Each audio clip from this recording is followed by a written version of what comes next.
Joan Osborne sang a song back in the 1990s, and that song, it leaned slightly irreverent. However, it brought up a very interesting thought and point. The words of that song, what if God was one of us?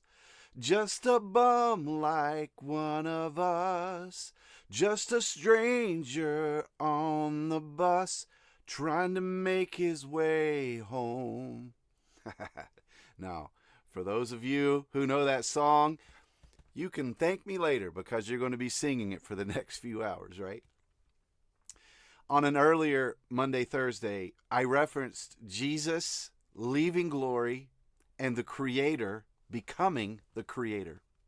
Jesus, who is God, was one of us. Now, he wasn't a bum, but he lived the day-to-day life and suffered just as we do.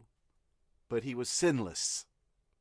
The implication of Osborne's song is that God doesn't know what it's like to exist like we do.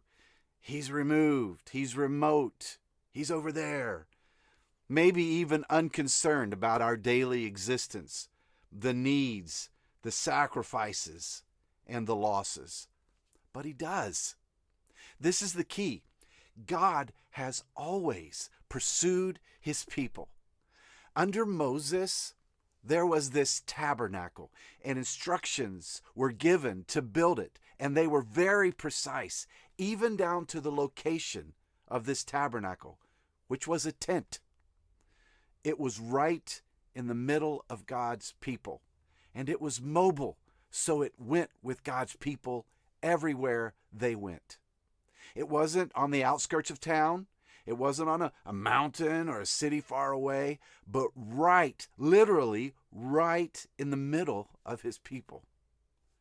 God came to the people, and the people of God camped around this tabernacle, this tent. God in the midst of the people, which is exactly what Jesus did. The tabernacle was a prefigure of Christ.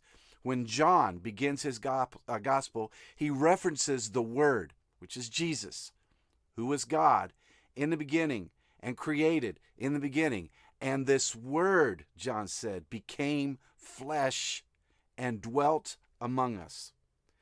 In that sentence, what does dwelt mean? If you look at the original language, the literal translation of that word is he tented, or he tabernacled with us. He built his tent among us.